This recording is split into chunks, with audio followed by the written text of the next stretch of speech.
Chapter 43 Opening Heart. Seated at the window of her drawing room in the Hofburg, Sophie was painting a watercolor of a bouquet of flowers. From time to time she rose, stepped back from her easel, and narrowed her eyes to judge her work. Finally she laid her brush aside and looked around her. In this somber, unfriendly palace, it was only in this room that she felt really at home. She surveyed, with satisfied eyes, its simple, cozy arrangement, which was her own doing. The unadorned mahogany furniture, the low couches, the little tables, with a few albums littered about them, the piano on which the last roses from Schönbrunn were withering. She glanced up at the sky, across which the autumnal wind swept heavy clouds that seemed to drink in the daylight like sponges. They were pierced by the sharp arrowhead of a flight of birds winging south. Sophie took up her brush and went on with her painting. All at once she heard the door open behind her. She looked in a mirror in front of her and caught sight of the Duke of Reichstadt. "Good day, Franz," she cried gaily, without looking round. The young prince had stopped on the threshold. He held on the jamb. With his eyes closed and his mouth open, he gasped for breath. "Come on in," cried Sophie, "and shut the door behind you." The prince opened his eyes, but he saw nothing of the delicate picture presented by the girl sitting at her easel. Her soft hair powdered with light, her straight white neck, her aristocratic profile outlined against the window. Wondering at his silence, Sophie turned round. She sprang to her feet. "Franz, what's the matter?" He stood before her, pale and trembling, with his face haggard and his hair in disorder. His dark uniform heightened the lividness of his complexion, and the black rings round his eyes. "Good heavens," she murmured, taken aback. "What has happened? You frighten me." She took him by the hand. He let her lead him as though he were a child, and sank down to a couch. "Are you ill, Franz? Shall I get help? Would you like me to ring for some tea?" "No, no, don't worry," said the Duke, with an effort. "I shall be all right in a moment." His eyes were staring, and a fine sweat gathered on his brow. Mechanically he rubbed his long pale hands together. He had poor circulation, and his fingertips had turned yellow. Sophie sat down beside him and put her arm around his shoulders. "What's happened, Franz? You frighten me. I tell you, aren't you going to talk to me? Aren't we friends any more?" He looked at her vaguely. He murmured, "Now I know all about it."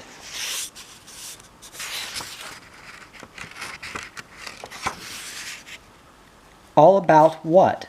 What do you know?" He flung the words at her as though he were tearing pieces out of himself. "All about my mother, all about Napoleon, all about the children." It was Sophie's turn to go pale. She felt that the worst had happened. She tried to conjure it away by lying. "But you don't know anything about them. You shouldn't get yourself into such a state over mere gossip." The Duke shook his curly head obstinately. "It isn't more gossip. This time I know the truth." In a hoarse voice he went on, hurriedly. The other day, at table, the Archduke John made some reference to my half-sister's age. The Empress at once slurred it over, so hastily that my suspicions were suddenly aroused. I said to myself, have they been lying to me? I made up my mind to find out, but whom could I ask? Everybody around me was bound to keep his mouth shut about such a thing. Then on my way back from Maur just now, I met Gustavus Neperg. We've always been friends, Gustavus and I. We played together when we were children. He's a nice fellow. He's just arrived from Parma. I said to myself that he was bound to know. I led the conversation round, naturally, to the subject, which was worrying me. I laid a trap for him. I said that of course I knew all about it. Then, without waiting to be asked, he told me what everybody knew, except myself. But good heavens, Franz, surely you didn't believe him. He gave me proof. He gave me dates. My half-sister, Albertine, was born nearly 4 years before my father died, when Napoleon breathed his last. My mother was pregnant with William. Sophie was aghast. She could find no words to repair the harm that had been done. What was the good of lying? Should she seek excuses for Marie-Louise? She felt that any defense of her would be in vain. And then she said softly, "You came straight to me." "No, not straight, Sophie. My first thought was for my father. Did he know, or did he at least suspect? Had he any presentiment of this thing, the worst harm that could be done to him, by the last person in the world who ought to do it? I went up to my apartments. I was reeling like a drunken man. In my bedroom, I lay down to read my father's will, just to make sure. Oh, what a relief, Sophie! He never knew. Until his last breath, he loved his wife. He believed in her. He wrote these words. I have always had occasion to be well pleased with my very dear wife, Marie-Louise. I preserved to my last moment the most affectionate feelings towards her. Sophie stared at him in astonishment. What a tone you said that in, Franz. I said it as one says things one knows by heart. There are plenty of other things I know by heart. I'm not a child any more, Sophie. Suffering has made a man of me before my time. A man, I tell you. He stopped, stayed silent for a few moments, and then returned to the idea which wrung his heart. I was hurt enough a few months ago, when the Emperor told me that Marie-Louise had married again. It was bad enough, wasn't it, for me to hear all at once that the Empress of the French had sunk so low and so completely denied my father's memory. But I held myself in. I didn't ask any questions. After all, she was my mother. I had no suspicion. But now I know the truth. Just imagine it. Within a few months after they parted, my mother had already so far forgotten Napoleon as to throw herself into the arms of another man. She had no pride in her soul, no faithfulness in her body, no memory in her heart, and that woman is my mother. While Napoleon was dying in St. Helena, she did nothing to ease his pain. She lived happily with her one-eyed lover, her parrot, and her little dog, bringing bastards into the world. He buried his face in his hands and burst into tears. "Franz, Franz," cried Sophie. She drew him to her and took him into her arms. With one hand she stroked his hair. On her other hand she could feel his hot tears falling. "My dear," she murmured, "my dear." She was shocked by his suffering. Its violence gave her the measures of its ravages. A kind of fright took hold of her. If a son could pass such a terrible judgment on his mother, he must have made up his mind about her once and for all. "Calm yourself, Franz," she kept on saying. "Calm yourself." She felt possessed with intense pity for him, and her girlish affection was ready to transform it into comfort. The confidence in her to which Franz had just borne witness filled her with pride. Little by little she felt him relax against her. Her embrace, the warmth of her body, the softness of her touch had done more than any words could do to pour balm on his wounds. At length he raised his blue eyes to hers, as clear as a rain-washed sky. "Forgive me for making such a fool of myself, Sophie," he said, "but it hurt me so much. All at once I've lost my mother. I've nothing left but my father's memory. And you're the one person here who can understand me. It makes me very happy, very proud to hear you say so, Franz, but I don't deserve much credit for that. I have the utmost admiration for Napoleon. At home, at the Bavarian court, we always had a great affection for France. Ah, if only my mother had had the same feeling for France as you, a foreigner. If only she had had a little constancy, a little fidelity, Napoleon's wiles would have failed." He stopped for a moment. Then he went on, with his resentment flaring up again. "When I think of that fellow Napoleon, a second-rate general, of whom my father made a laughing-stock on the battlefield, a man to whom he would have been ashamed to entrust the conduct of a campaign, and it was this paltry soldier who usurped the place of the greatest general of all time with his wife. And what about myself? Do you know, Sophie, I wrote to the man as a friend." Sophie put up her hands to stop his flow of words. "But that was before you knew about his relations with the Duchess."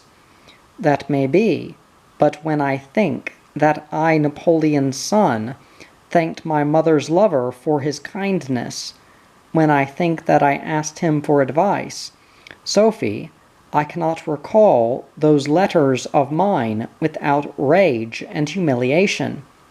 I would sacrifice some of my blood never to have written them." He paused, his flesh creeping with disgust. "Ah, my mother did well not to come to Vienna this year." Sophie shook her head gently. "You mustn't judge her too harshly, Franz. Don't you know that she once had a hard time of it? Doesn't the sacrifice which was demanded of her then give her a right to a little indulgence now?" The prince looked away in embarrassment. "Perhaps," he admitted, in a low voice. "But do you know all that my father, for his part, endured during his imprisonment? Do you know all that he suffered? I know it, and I know how much he loved me. I know that he died for me, as though he were on the cross." "Who told you, Franz?" "I know all about him, believe me. Of course nobody ever told me, but there are such things as books. At night, when I am alone in my room, I read the works of Las Casas, Montholon, and to Marchi, all those who went with him into exile and were present when he died. I have seen him before my eyes. I have heard him speak to me. I have heard him tell me what he expected of me. So I want to make myself worthy of him. I don't know whether I shall ever rule over France, but I must hold myself in readiness." Sophie's face lit up. "Oh, I love to hear you talk like that, Franz. Yes, you must prepare yourself. You must be conscientious. You must work hard too. But above all, you must take care of yourself until you become strong and robust. Promise me that you'll take more care of yourself. Don't be foolhardy. Don't go out in fog. Don't expose yourself to wet and cold." The Duke nearly lost his temper. "Oh, you're just like all women, with their maternal instinct. How can I harden myself if I do all that? I must have fresh air and exercise. Do you want to make an old man of me? There's no question of that, Franz, but you always overdo things. For example, when you're out riding, don't you gallop till you exhaust yourself? Is that reasonable? And you come back frowning, as though you always found misfortune awaiting you." The prince laughed bitterly. "Haven't I got good reason, Sophie? I'm Napoleon's son, and at the age of 18, all I can do is command a company of Austrian grenadiers. Could anything be more cruel, more laughable? Then, when I get back to my apartments, instead of finding solitude, I am surrounded by servants whose one thought is to spy on me, by tutors who seem to go out of their way to exert their authority at my expense." "No, that's not fair, Franz. De Tristan is devoted to you. He's strict with you, I know, but I'm sure he thinks he's acting in your best interest. And then, you have the Empress. You have me." Eagerly the prince seized Sophie's hand and raised it to his lips. "Yes, I have you. I have you alone to love me, you alone to understand me. But I see so little of you, and everybody else seems to have been put on earth only to make me suffer. You mentioned my tutors. Do you know that only a few months ago Obnas hit me with a hunting crop?" "What? He dared to hit you," cried Sophie, horror-stricken. "For nothing at all. And then, when I stood up to him, the swine whipped me like a dog. Me, Napoleon's son. I nearly sprang at his throat." Sophie bowed her head. "Yes, sometimes one must hold in one's temper. One must stifle one's resentment." In his turn, Franz drew Sophie towards him. "I'm a selfish fellow. I've been talking about myself all the time, but you're not happy either, I know. Has your husband become what he gave promise of when he used to play with me? Is he just a grown-up specimen of what he was when he was 12? Is he still stupid, shifty, and surely? And is he as jealous of me as ever?" Sophie put her hand to his lips. "Don't be so conceited, sir. If you want to know, my husband is much more in awe of me than I am of him. But we're not here to talk about him, but about you." She walked over to the piano, picked up a few fallen petals of a rose, rubbed them in her hands, and then put to her palms the Duke's nose. Isn't that a funny smell? It's the smell of death. Sophie shuddered. The Duke was given to these unexpected replies, which froze one to the soul. She sought to change the conversation.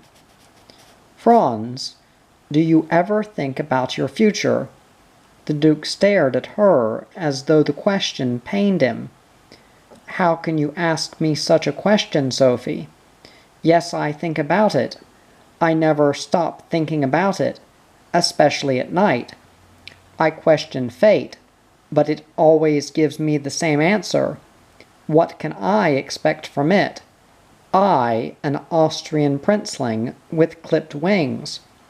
Have you so soon forgotten what your father said? Last year, when I was out shooting at Weinzierl, 2 eagles came and hovered in the sky not far away. I waited in hope. Perhaps they would fly over my head. Then a shot made them take to flight, and I didn't see them again. Wasn't that a bad omen? What a superstitious boy you are. Don't be so impatient, Franz. You are only 18. You must learn to wait. Wait for what, Sophie? I am eating my heart out in inaction. If I don't do something, if I remain the good young man I am expected to be, how is the world to know that I exist? Every other day brings me some disappointment. I had hoped that Austria would be involved in the war, which broke out between Russia and Turkey a few months ago. But now they have made peace. What a fine chance lost for me, Sophie. I have no choice of means. It is only war which can enable me to distinguish myself, to win promotion, to show what I am worth. Sophie stopped him with a beseeching gesture. Be silent, Franz. How can you hope for war for your own advancement? War is a source only of death and ruination. Don't you know that everything built up upon it soon collapses in general disaster? Sophie, you talk like de Tristan when he is speaking about my father. He held out his thin wrist, where the veins drew blue furrows between the tendons. It is the blood of Napoleon that flows there.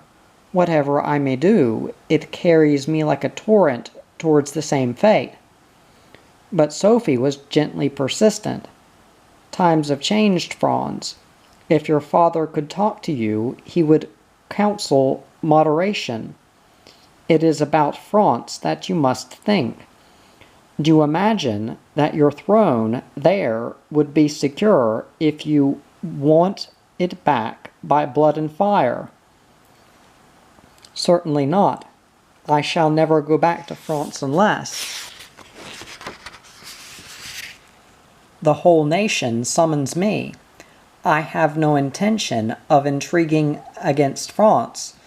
If I lent myself to factious intrigue, I should be false to the duty which my father's memory imposes on me.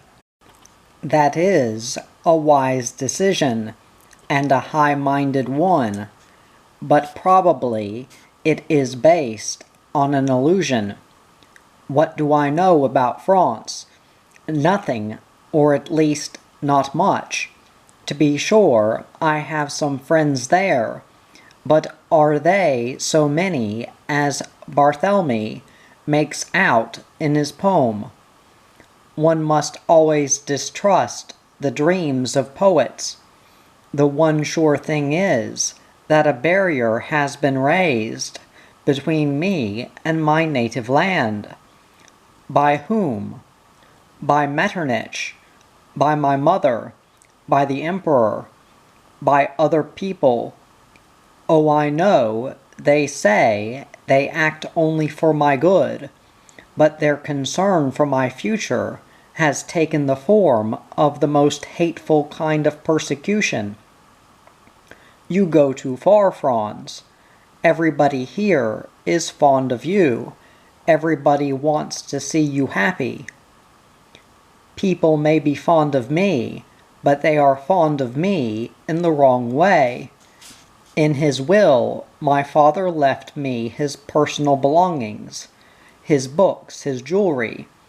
Bertrand, Montflon, and Marchand were to hand them over to me when I was 16. I'm 18 now. Why haven't they come to see me? They must have tried to reach me. Who denied Marchand the consolation of bringing me the watch chain which he wove for me out of my father's hair? I have not been allowed even that.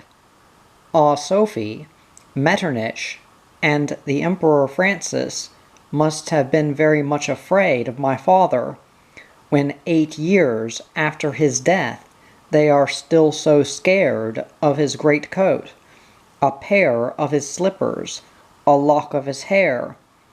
The Duke started walking up and down the room, preyed upon by increasing excitement. But after all, do I need such things to remember him, to love him? Even in this country, at every step, do not.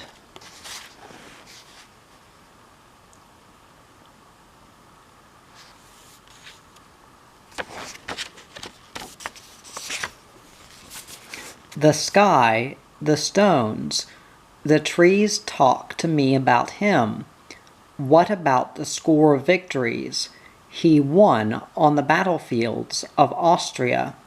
What about Austerlitz? What about Wagram? What about Lobau?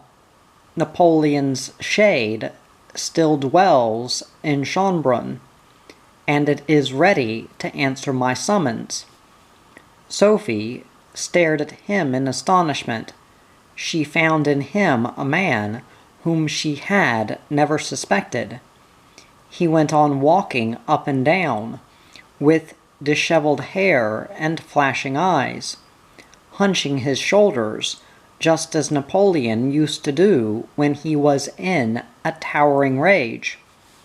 So they think they can turn me into an Austrian colonel, do they? Ah, what a disillusionment awaits them!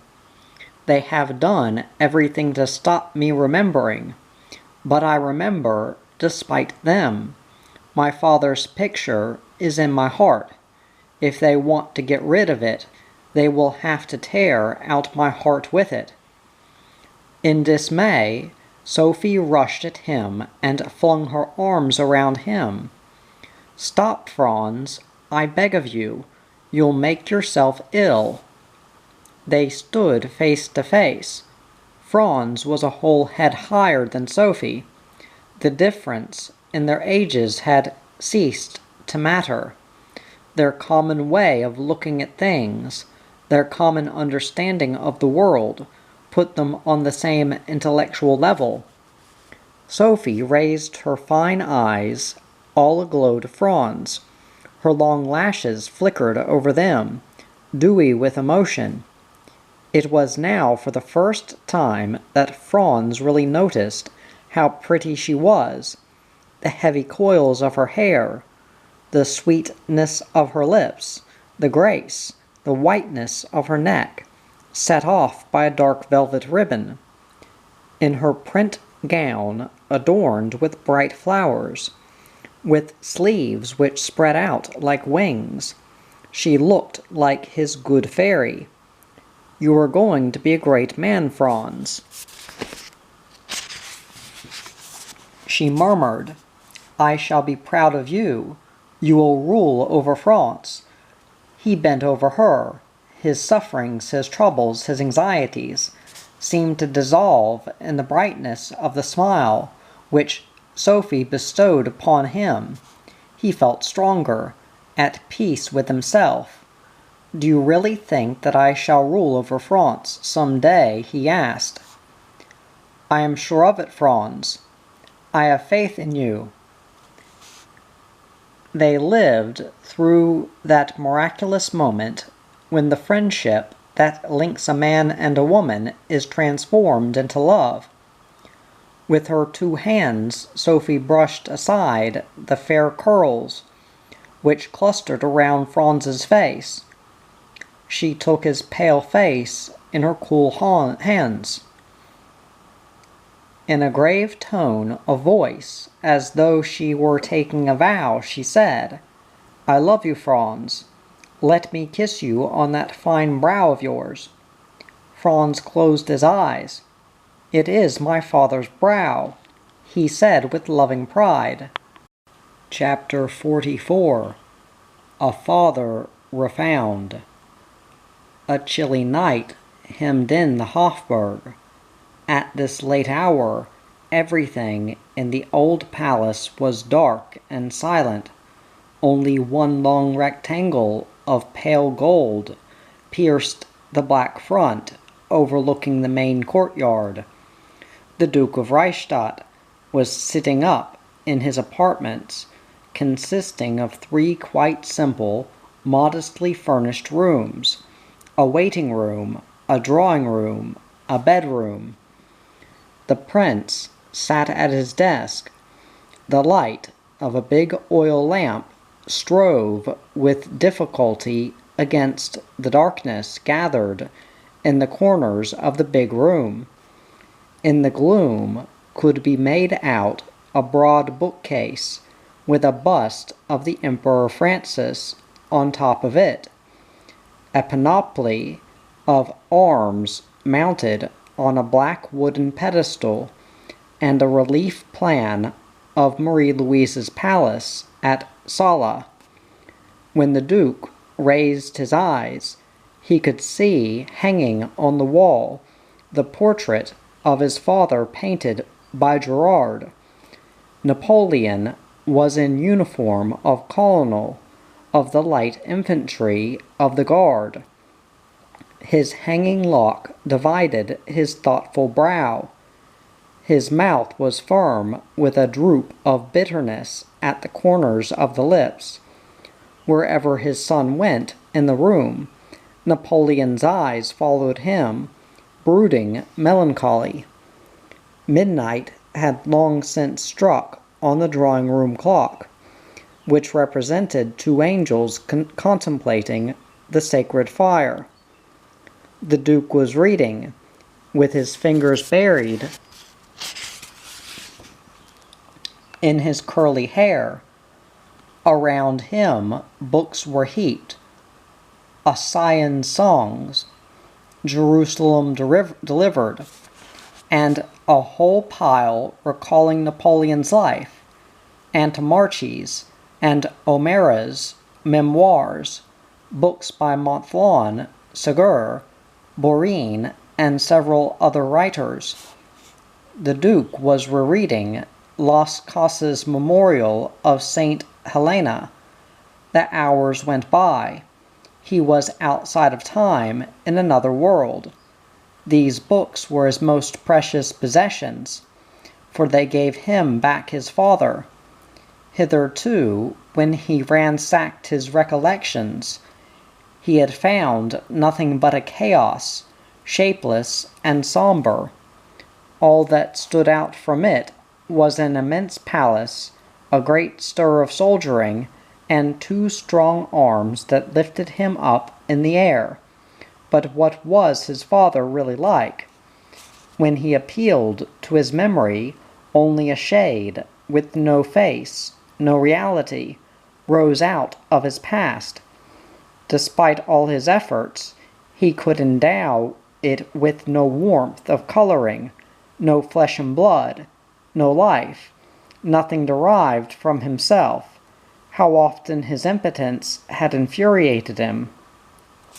But little by little the miracle had come to pass. The works of Las Casas, Monthlon, and Antimarchi had brought to life for him a true picture of Napoleon. Hitherto he had had only a vague idea of what his father was like. It is true that one day, when Aubenas had tried to belittle the Emperor of the French to him, Franz had retorted, "The actions of great men cannot be weighed in ordinary scales." But that had been an instinctive reaction rather than a conviction founded on facts. Now, however, he knew, his memories, formerly shapeless and scattered, had flocked from the most distant points in his past. Some mysterious force had assembled them, grouped them, linked them together by that indestructible cement, love. Little by little, with delighted surprise, Franz had seen his father's real figure rise out of the pages of his books. The statue came to life. It moved, and had its being in broad daylight. Henceforth Franz felt the legend of Napoleon spread over him like a great wing that sheltered him and kept him warm. Nothing now remained, in darkness, of all Napoleon's stupendous life, his childhood, his early years, his marriage to Josephine, his campaigns, his achievements, the dangers he had faced, the generosity he had shown. The prince had before him the soldier, the conqueror, the organizer, the man. He saw him at work. He saw him struggling. He saw him suffering. He followed him in his apotheosis. He was present day to day at his crucifixion. And here Franz felt a sense of shame which burnt him up. While Napoleon had been pursuing his interminable way of the cross, with death for his sole horizon, Franz had been a little boy who lived carefree, laughing and playing. He had let himself be petted by the very people who had handed his father over to the executioner. Little by little, he saw into the soul of his grandfather, of his mother, of all the people whom he had hitherto believed to be kind-hearted, whom he had respected and loved. His various books put people and things in their true light. One day Napoleon, speaking at Las Casas, had recalled the trap into which he had been lured, with Marie-Louise for bait. That marriage was my undoing, because I believed above all in Francis's religion, in his piety, in his morality, in his honor. I respected him fundamentally. I was cruelly undeceived. These lines branded the Emperor of Austria. And what about Marie-Louise? Had she protested? When Napoleon was exiled to St. Helena, had she done anything to save him from his hard fate, or at least to alleviate it?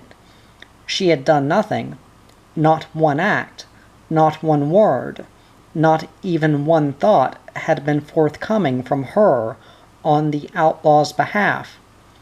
To the appeal of love, of memory, of fidelity, she had responded only by indifference, forgetfulness, and betrayal. As Franz had led Sophie to understand, he had made his choice. The living woman was dead to him. The dead man had come to life for him. He went on with his reading. As usual, he lingered long over the plan of Napoleon's bedroom at Longwood. It was here that he lived, he murmured. It was here that he suffered. My portrait was there. My marble bust stood on the mantelpiece. The black lines of the plan, the paper itself, turned into reality. The Duke gazed at the room exposed to his eyes. The couch, the little mahogany table at which his father breakfasted, the little camp bed which was soaked with his sweat as he lay dying. Scenes succeeded one another, revealing Napoleon in his most intimate moments.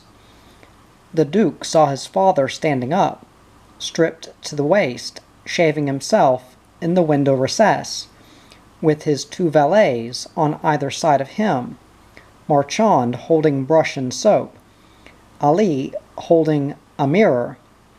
He was obese, with little hair on his body, and his skin was white. "Ah," sighed the Duke, "why should I have to learn all this from strangers?" He closed his eyes. From Napoleon's whole life in exile exuded a love warm and potent as the sun's rays, as the light of a star still shines long after the star itself has ceased to be. It was the despairing love of a father who could do nothing for his son except suffer for him, sacrifice himself for him. This affection, ever alive, never appeased, Franz could divine in Napoleon's most trivial actions. Was it not obvious from the way in which he spoilt Bertrand's and Montholon's children? "He thought only about me," his son murmured. "I was his one object in life." It was not to Hortense that he gave his suit. It was not to Napoleon Bertrand that he gave his watch. It was to me. It was not Arthur to whom he had made a present of a pony. It was I. It was not Arthur whom he kissed so hard that the boy was frightened. It was I. The prince stood up, went and laid his burning brow against the window pane, and looked out. The steps of the sentry, walking up and down the courtyard outside, the guard-room, echoed in the frosty air. The moon had risen, and when the sentry passed out of the shadow into the light, the steel of his bayonet flashed. Franz went back to his desk, and opened Antomarchi's memoirs. Hour by hour he watched the progress of Napoleon's endless agony. Then he gazed at his father lying on his deathbed, delivered from the evil of mankind, handsome and fresh-complexioned, without a line on his face, at last at peace in the assurance of his triumph over oblivion. Napoleon's son attended his laying out, the post-mortem on him, the taking of his death mask. He took part in the vigil over him, and then his placement into 3 coffins, one of tin, one of lead, and one of mahogany, fitting inside one another, with the cloak which he had worn at Marengo spread over the outer coffin by Marchand. His son followed his funeral procession under a blazing sun, whose light threw into high relief the many-colored rags of the Chinese, Negroes, and half-breeds who had flocked from every part of the island. The whole garrison of 3,000 men were under arms, and guns thundered. Bertrand and Montholon in full-dress uniform, and Marchand and Napoleon Bertrand acted as pallbearers. Behind them came Madame Bertrand, the children, and the servants. Archambault led Napoleon's horse. The funeral procession reached the Geranium Valley, where a grave had been dug near the Tourbet fountain. The heavy coffin sank into it with a dull thud. There were no speeches. Slowly the crowd dispersed. Now Napoleon's son knelt at the slab, with no inscription, under which his father rested, mourned only by the interlacing branches of 2 weeping willows. The prince could not tear himself away from his books. He seemed to be surrounded by warm breathing, mysterious whispering. Shades that had substance brushed against him, hovered over his head. At random he opened one of the volumes of Memorial of St. Helena. His eyes encountered this passage. "Sire, it was willed that your posterity should not be limited to the King of Rome. The secret story of your life gave him 2 elder brothers. One of them was the offspring of a beautiful foreign lady, with whom you were very much in love in a distant land. The other was the fruit of a nearer intimacy in your own capital. Both of them are living images of their father." Leaning his head on his hand with his eyes far away, the Duke mused for a while. "So," he murmured, "I have 2 brothers. 2 brothers like Napoleon. I wonder where they are. Are they still alive? Are they freer, happier than I am? And am I less my father's living image than they are?" The idea filled him with pain.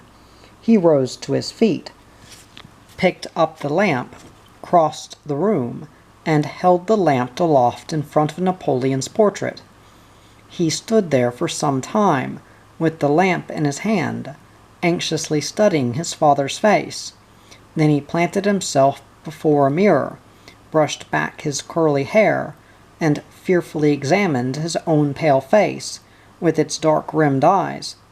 From his father he had inherited his chin, his cheekbones, something of his brow, but all these features were weakened by his Austrian blood, just as a dash of wine is diluted in a glass of water. The blue of his eyes, the curve of his lips, the shape of his head belonged to his mother. From Marie-Louise he had also inherited the fair complexion, the blonde hair, the tall stature, and the narrow chest of the Habsburgs. The realization of all this overwhelmed him. What would he not give to rid his face of that girlish air which humiliated him? What would he not give to oust from his body all that the descendants of the Emperor Charles V had put into it? What would he not give for a more virile nose, a higher complexion, a stronger jaw? What would he not give, in short, to be the living image of the man who had put all the kings of Europe in leash like a pack of hounds? He went back to Napoleon's portrait. He clasped his hands together, as though he were praying to it. He said, "Father, don't you recognize me? Am I not your son, the son you always wanted? Father, I have nobody but you. Give me strength, give me courage, to show myself worthy of your example." Exhausted, he sank into an armchair. The night was coming to an end, and outside rose the murmur of the awakening city.